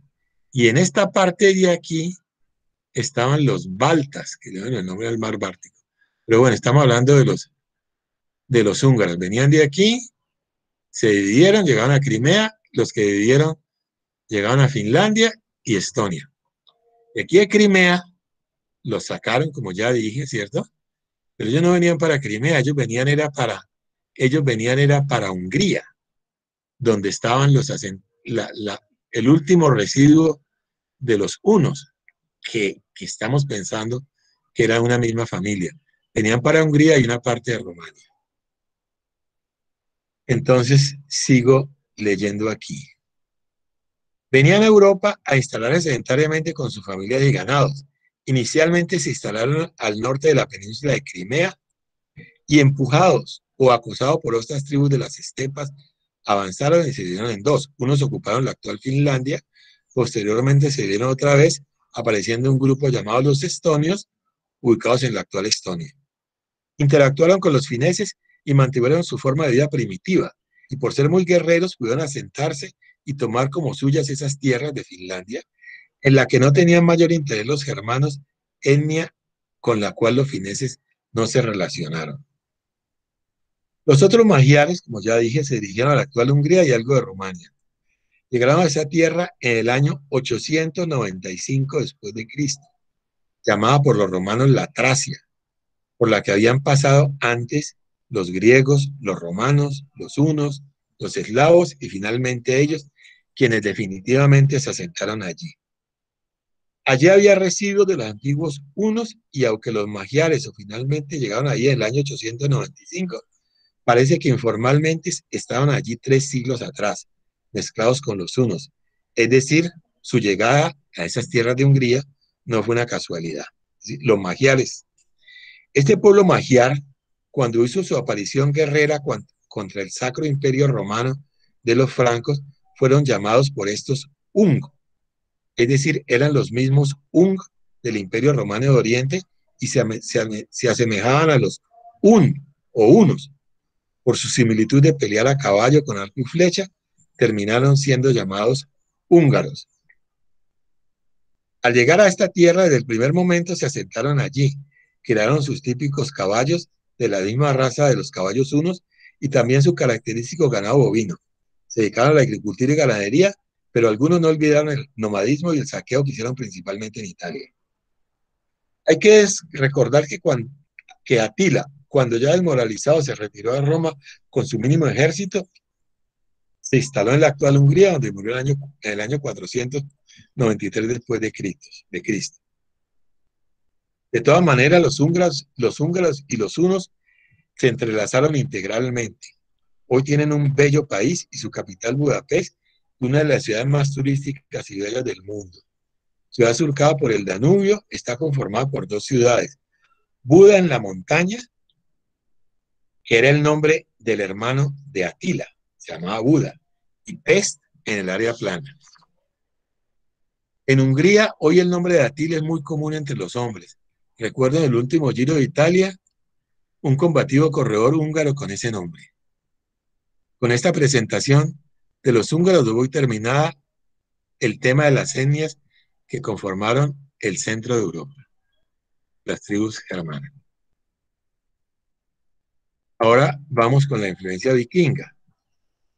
Aunque hace escasas 2 semanas en este mismo conversatorio se presentaron detalladamente a los vikingos, haga aquí una presentación necesaria, pero resumida. Ahora nos situamos en el norte de Europa. Aquí muestro a los vikingos como la etnia que hizo presencia en la formación de las islas del norte de Europa. No fue una colonización propiamente dicha, porque los vikingos siempre volvían a su tierra. Colonizaron el norte, es así, hecha por los germanos, y por la colonización es así, hecha por los germanos y los húngaros, como ya expuse en esta charla. Los vikingos son originarios de la parte media y norte de la península escandinava, concretamente al occidente en el mar de Noruega. Hoy no lo digo Suecia, pero principalmente en Noruega. Tierras con fríos extremos, cortos veranos y luminosidad de pocas horas. De allí son originarios los vikingos. La era vikinga comenzó alrededor del año 800 después de Cristo, en los mismos momentos en que Carlomagno y sus francos formaban con el Papa la creación del Sacro Imperio Romano de Occidente y terminó en el año 1100 después de Cristo. Duró aproximadamente 300 años. Su hábitat natural era el mar.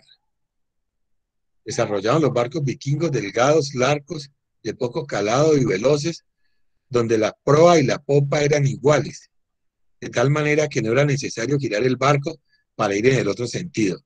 Funcionaban a remo y vela. Ahora paso aquí a este mapa, que no encontré algo más, pero este es el mapa. Eran aventureros, temerarios y valientes. Se dedicaron principalmente al saqueo y al comercio en las costas del norte de Europa. Colonizaron muy pocas tierras, básicamente por ser un pueblo de pocos habitantes.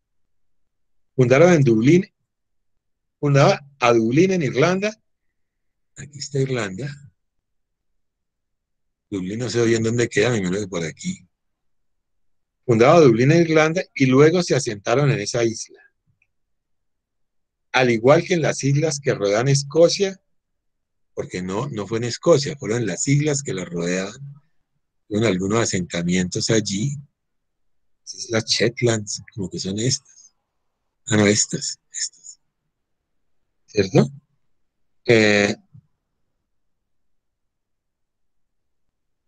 Fundaba Dublín, Irlanda, y algo se asentaron en esa isla, al igual que en las islas que rodean Escocia y algunas pocas de la ciudad costera. Su más destacado asentamiento fue en Francia, en Normandía, tierra de los normandos u hombres del norte, significa. Ese sí fue una colonización que hicieron. Colonizar, esa sí se puede decir, Islandia. Islandia es esta. Islandia. Eso es Islandia y algunas costas de Groenlandia que no figuran en este mapa, creo que son por aquí, ¿no? Y algunas costas de Groenlandia. Esto es. Sin embargo, a pesar de esta aparente débil correlación con los habitantes de estas tierras, lograron nombrar reyes que le tenían vasallaje al rey de Noruega. Un pueblo muy pequeño. De todas maneras, lo que sí quedó de esta travesía fue una red de comercio que integró de manera alguna toda esta cadena de islas y pueblos aislados del mar Báltico, el mar del Norte y el mar de Irlanda. El caso de la Normandía tiene especial relevancia, pues fue una colonización formal, un pueblo que pronto fue independiente y se lanzó a sus propias conquistas. La más importante fue, estamos aquí en Normandía, ¿cierto? Vinieron aquí y se instalaron en Sicilia, una parte de ellos. La más importante fue la creación para ellos del reino de Sicilia en el Mediterráneo hacia el año 1150. Un reinado corto pero poderoso y culto. Fue fiel de la balanza entre el Sacro Imperio Romano de Occidente y el Imperio Romano de Oriente, o Bizancio. Es decir, fue el fiel de la balanza, en cierta manera, entre los católicos y los ortodoxos. Bueno, ahora paso a la última, que es la influencia eslava. La influencia eslava. Aquí en estos países eslavos, ahí los podemos leer quién eran los países eslavos. Esta es una etnia tan interesante como enigmática, y es la última de la que hoy me voy a ocupar. Para destacar su importancia, empiezo por decir que la lengua eslava es el tronco lingüístico más hablado en Europa y básicamente existen los siguientes países. Es el tronco lingüístico más hablado de Europa, la lengua eslava. Se habla en Rusia, Bielorrusia, Polonia, Ucrania, República Checa, Eslovaquia, Eslovenia, Bosnia y Herzegovina, Croacia, Macedonia del Norte, Serbia, Moldavia y Bulgaria. Un montón de países. Aunque de esta etnia conocemos su origen, de su época inicial conocemos poco, excepto por confusas referencias de los antiguos historiadores griegos y romanos y de algunas correlaciones de hechos históricos. Uno de los principales problemas para identificarlos o visualizarlos fueron sus varios cambios de nombre, una inexistente organización política que los aglutinara y su dispersión a lo largo de los ríos que unen a la actual Polonia en el mar Báltico con las actuales Rumania y Ucrania en el mar Negro. Es decir, era supremamente extensa la ubicación de estos eslavos. En sus inicios era un pueblo primitivo y destructor, que vivía mayoritariamente del bandidaje. La más común presa de sus ataques eran las tribus germánicas, las cuales preferían no chocar con ellos. Las tribus germánicas, miedo les tenían. Los germanos les colocaron el nombre de vendos, y así los conocemos inicialmente, pues así llamaban a sus tribus enemigos. Los vendos. Tenían las características de no mezclarse con otras etnias y de ser muy prolíficos. Era un pueblo inestable, tanto emocionalmente como en su ubicación geográfica. Siendo casi nómadas, establecían sus pobres chozas de madera para sus familias en el interior de los bosques y al lado de los grandes ríos. Pero intempestivamente abandonaban todo para ubicarse en otro sitio. Eran cazadores y pescadores. También tenían una ineficiente y rudimentaria agricultura. En los ríos tenían un comercio muy primitivo. Intercambiaban pieles de animales que cazaban para alimentarse, mieles y ceras del bosque y maderas finas para embarcaciones. A pesar de esto, también asaltaban a los comerciantes y viajeros del río. Es decir, la cosa era compleja. Aquí pasó este mapa. Son originarios del sur de Suecia. Aquí está el sur de Suecia. De aquí eran originarios los ventos. Y de aquí también eran originarios los godos, que como ya vimos, atravesaron toda Europa con los bárbaros, pues sí, se enfrentaron aquí con los hunos.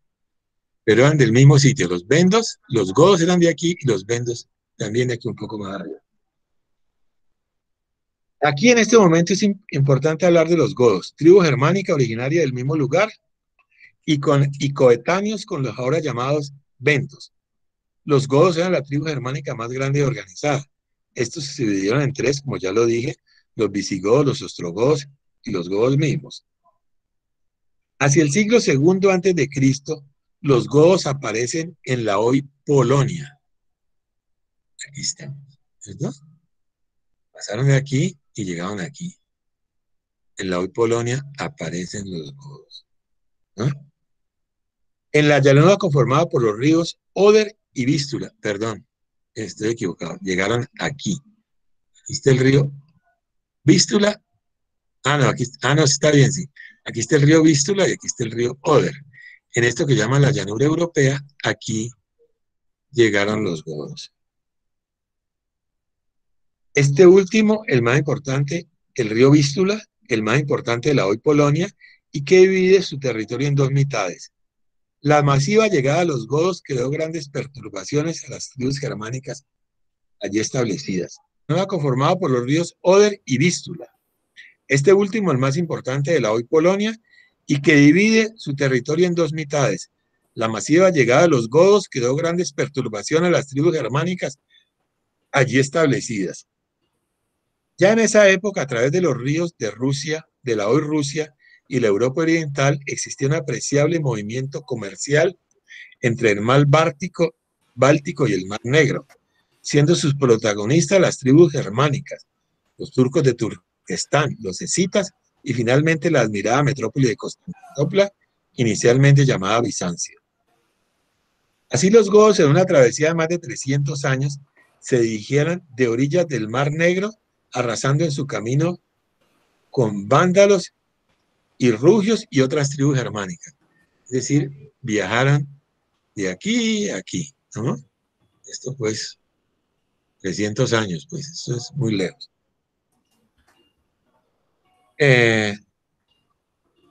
Detrás de los godos venían los vendos, ventos, nuestros ahora personajes como carroñeros o asaltantes o saqueadores de lo que dejaban o no hacían los godos. Es decir, los godos pasaban arrasando y detrás de ellos venían los ventos como carroñeros y acabando pues con lo poco que dejaban los otros. Viajaba a lo largo de los ríos Vístula y Dniester. Este es el Vístula y este es el Dniester, la ruta comercial. Ambos caudalosos y de poca corriente, este último con desembocadura en el Mar Negro. A veces del Vístula tomaban el Danubio, llegando también al Mar Negro. Este es el río Vístula, que desemboca aquí al Mar Báltico, de poca corriente, pero caudaloso. Viajaban por aquí, y aquí pasaban a pie, y cogían el Danubio, y también llegaban al Mar Negro. Así los vendos y futuros esclavos se asentaron en los bosques a la orilla del Vístula y el Dnieper. Ahí fue el asentamiento de los esclavos, en medio del bosque. Antes de iniciar su travesía a lo largo de estos ríos, los ventos habían recorrido Europa central antes de la llegada del romano Julio César, asentándose en el norte de Francia, en la región que llamaron Veneti, hoy Bretaña. Es decir, esta puntica de aquí es Bretaña. Esto fue fundado inicialmente por los ventos. Andaban bastante. Igualmente, y como solo una de las tantas teorías, dieron el nombre a la región del Véneto, donde está la ciudad de Venecia. Venecia está aquí, a orillas del Po, ¿cierto? Y esta región aquí se llama el Véneto, que es considerada que la fundaron considerada que la fundaron los ventos. Es decir, aquí está al lado, como ya dije, Croacia, y aquí está el Danubio. Es decir, pasar aquí a esto era pues, no era ninguna cosa pues. Y ellos pues, toda esta parte fue lo que es una de la parte de los eslavos, ¿no? Entonces se cree que el nombre de Véneto, donde está la ciudad de Venecia en Italia, queda relativamente cerca del Danubio y vecina a los países del lado del occidente de Europa. Se cree que hasta Venecia tiene el nombre viniendo de ahí. Así se conformó todo un inmenso pueblo a la orilla de los ríos ya citados y sus bosques contiguos, pero sin una organización política que los aglutinara. Eran familias o clanes aislados que hacían, como diríamos, lo que les daba la gana. Eso sí, con un sentimiento de etnia que los cohesionaba y que los unía para defenderse de las tribus enemigas. En algún momento de esos 500 años, entre el siglo II a.C. y el tercero de nuestra era, los ventos estaban posesionados de la mejor ruta fluvial y comercial entre los mares Báltico y Negro.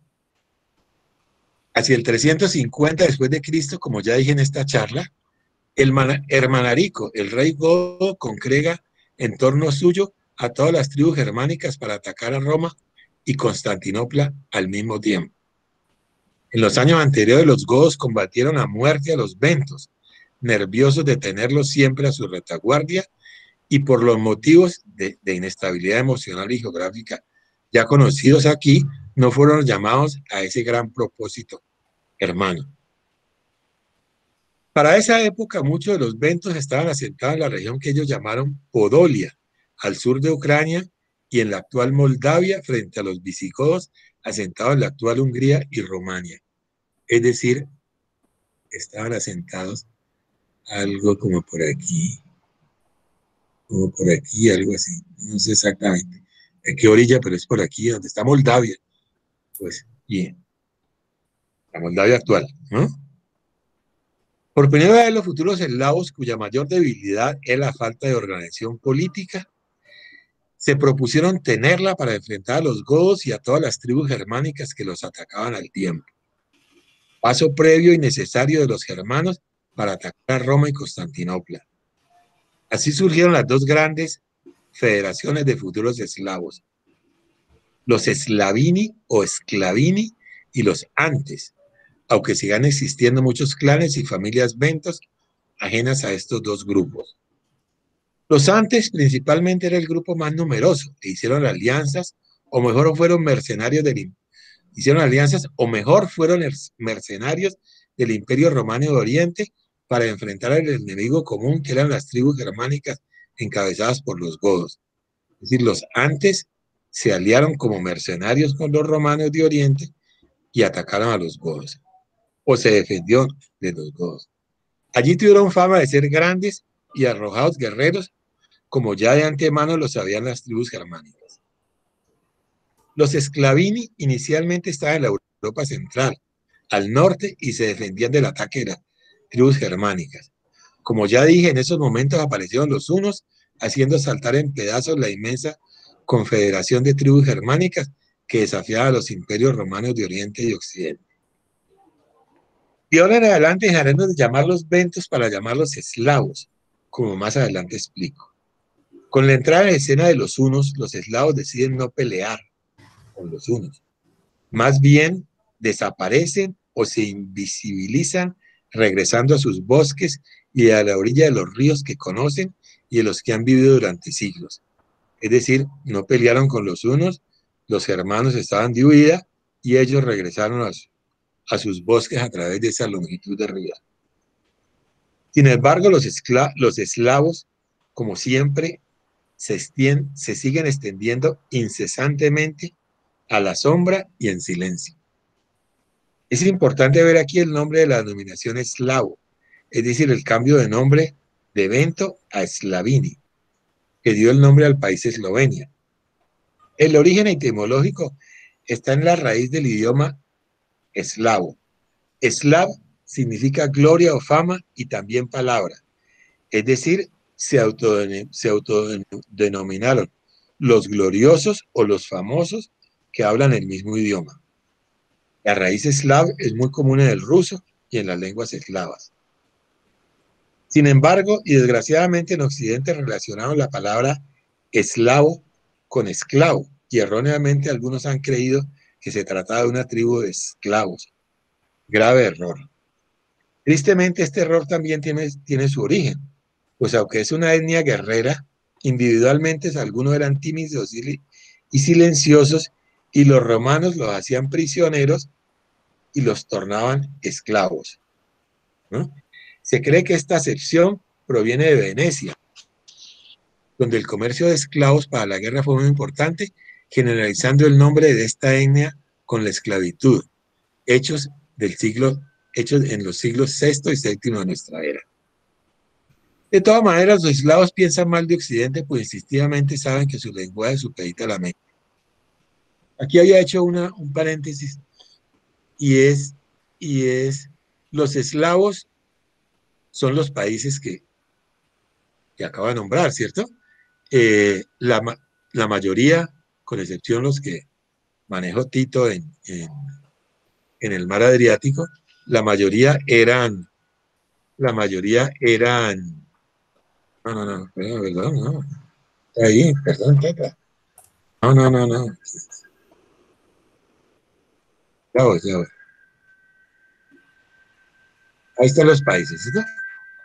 Eran lo que formaba la cortina de hierro. Mal llamada por nosotros cortina de hierro, pues lo que entendemos con esa palabra es que eran un pueblo encerrado bajo una reja, pues, y sometido por los rusos a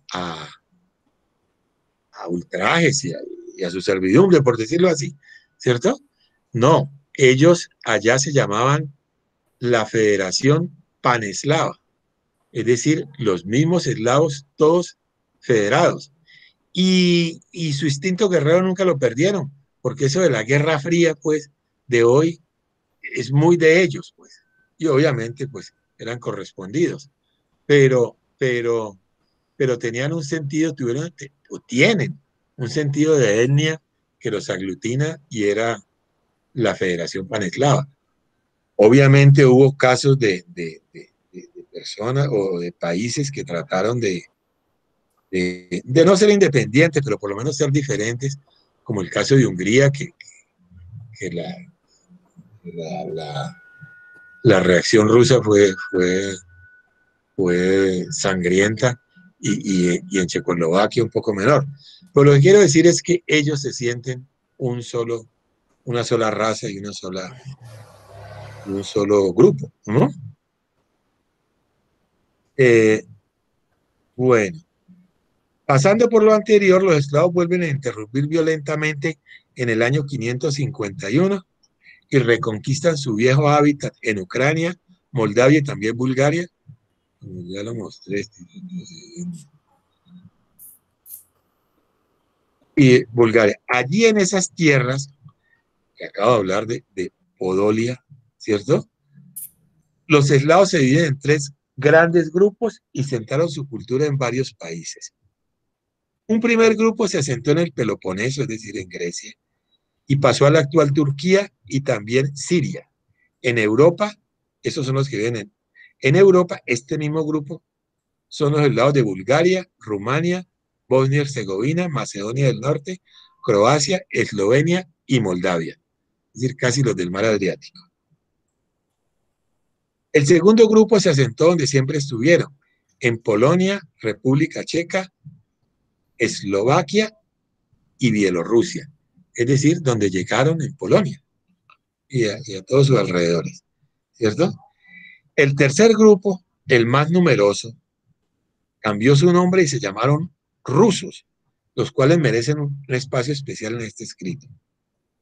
Como ya sabemos, la debilidad principal de los eslavos era la falta de una organización política y como tal no tienen cohesión para actuar como pueblo unido ni tener políticas que los lleve a un desarrollo armónico. Trataron de unirse varias veces y terminaron en disputas de palabrerío y o guerra. Eso sí, tenían un precioso activo y era el estar posesionados de las orillas del río Vístula y Dnieper, la más importante ruta comercial de Suecia y las tribus germánicas con el Mar Negro y concretamente con la admirada Constantinopla. Es decir, eran los dueños de la ruta comercial. Los eslavos nunca se desconectaron de sus ancestros suecos y es así como aparecieron comerciando por esos ríos los varegos, tribu germánica de Suecia en la península escandinava y del mismo origen territorial de los eslavos. Por necesidad, admiración y sin ninguna guerra de por medio, los eslavos se unen en torno a los varegos y hacen de estos una dinastía de sus reyes, logrando la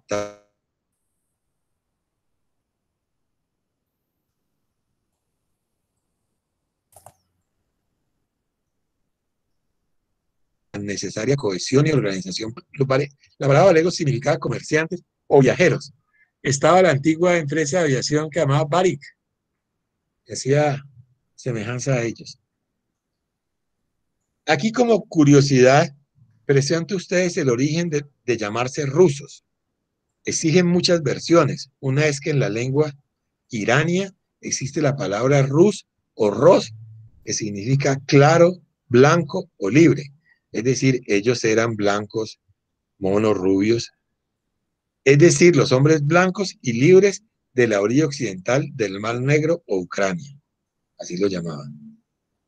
Otra palabra es la palabra ucrana rusiavi, que significa pelirrojo, como efectivamente algunos eran pelirrojos.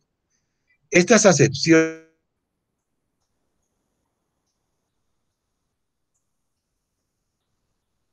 aceptaran cambiarse de nombre por blancos libres o pelirrojos. Particularmente me acojo a la siguiente versión.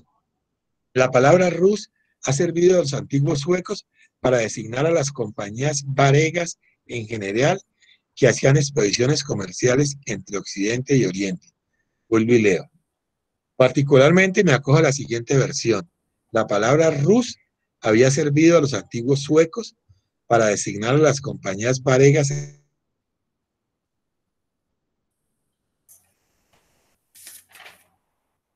Distintivamente la palabra Rus y varegos para referirse a estos viajeros.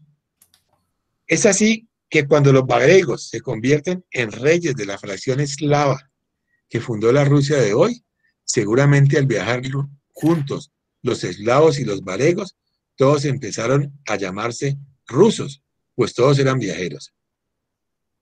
Esto fue en el siglo VII y VIII, cuando ya habían sido minimizados los hunos, como ya está dicho, habían llegado los húngaros, y las tribus germanas se habían sentado en los distintos países de Europa en el recién creado Sacro Imperio Romano.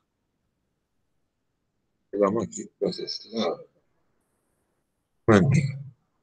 Los varegos,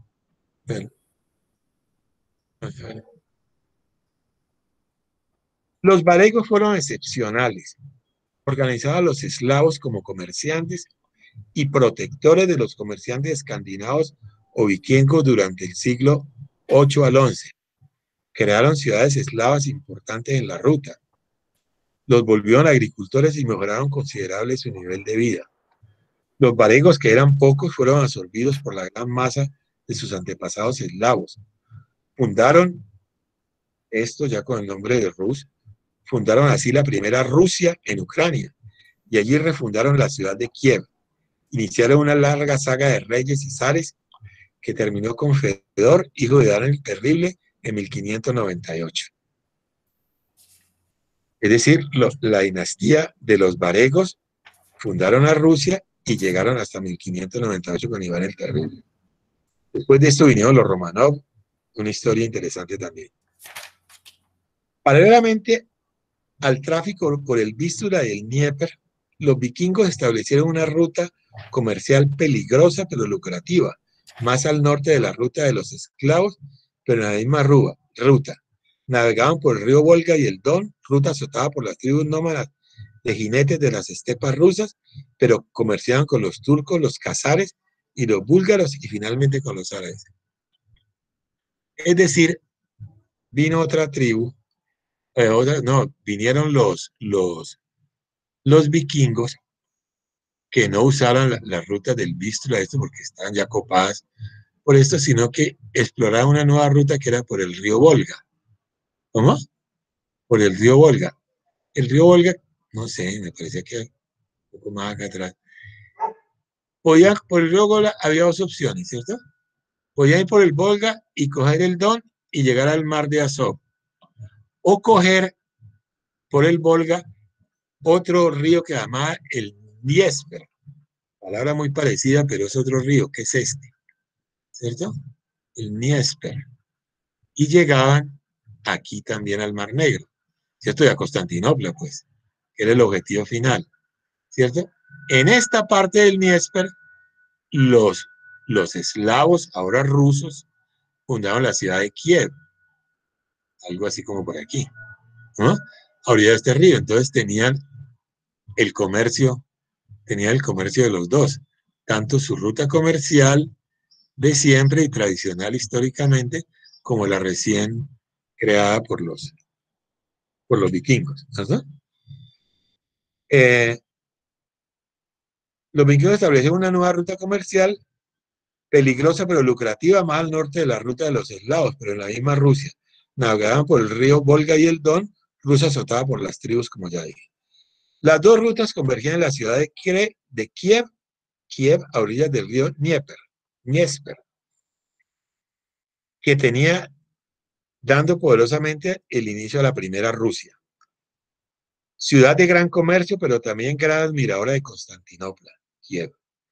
Kiev fue refundada por Oreg el Varego, de los varegos, hermano menor de Rurik, el iniciador de la dinastía de los varegos con los eslavos. Rurik también lo asemejan un poco con Rodrigo, de los visigodos, no sé qué. Así Kiev, la ciudad eslava y ahora rusa, se volvió el centro de comercio de los vikingos del norte de Rusia, de los pueblos del nororiente de Europa, de las tribus de las estepas rusas e inclusive de los árabes de Oriente y, claro, de Constantinopla también. Se volvió una ciudad cosmopolita. Aquí la voy a poner, es que Kiev es una belleza de ciudad. El monasterio de Kiev, pero también está la iglesia de Santa Sofía y hay tantas cosas, es una belleza de ciudad. No conozco entonces. Así se volvió el centro de comercio de los vikingos. Se volvió una ciudad cosmopolita donde habían asiáticos y europeos, bizantinos y escandinavos, barrios judíos y polacos, y latino para los católicos. Los armenios asisten y los árabes se hacen presentes. Era en verdad un hervidero humano. Oleg, como buen comerciante, el fundador de Kiev, o el refundador de Kiev, estableció muy buenas relaciones comerciales y de gobierno con Constantinopla, firmando un tratado comercial con Constantinopla, y entre sus puntos se comprometió a suministrar la famosa Guardia Varega para la seguridad personal del emperador de Constantinopla, guardia que mantuvo casi por 4 siglos, del siglo X al XIV. Es decir, llegó a ser tanta la relación de los rusos con Constantinopla y su admiración y respeto y confianza que le suministraban la guardia personal al emperador, en la cual confiaba porque estaba por encima de las disputas internas que había en Constantinopla, que trataban permanentemente de matarlo. Constantinopla ejerció una inmensa influencia cultural y religiosa en los rusos, como seguidamente lo muestra.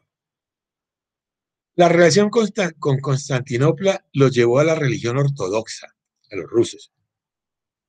Fue para los eslavos una fuerza civilizadora en su comportamiento y siendo el aglutinante espiritual de todas las tribus dispersas, con lo cual se creó el sentido de nación. Es decir, la religión ortodoxa fue decisiva para el pueblo ruso. La iglesia ortodoxa abrió escuelas, introdujo la escritura y llevó los libros litúrgicos y sagrados a la lengua eslavón. Igualmente llevó la historia sagrada y la poesía, que dejó una impronta perenne en la futura literatura rusa, que, como vemos, apenas nacía con los recién llegados a nuestra cultura. Es decir, en el siglo XIV están aprendiendo a escribir. Y sin embargo, pues, asimilaron eso y hoy tienen la literatura rusa que todos admiramos. Pronto se hicieron catedrales ortodoxas que rivalizaban con las de Constantinopla. Existían sinagogas, mezquitas e iglesias católicas. Se creó una corte refinada y con excesivos lujos que competían con las europeas tradicionales y con la misma Constantinopla. Nació, pues, Rusia con toda su opulencia en Kiev. Al trasegar de esa primera Rusia a la segunda en Moscú, es el largo y apasionante, que no es el tema aquí de hoy.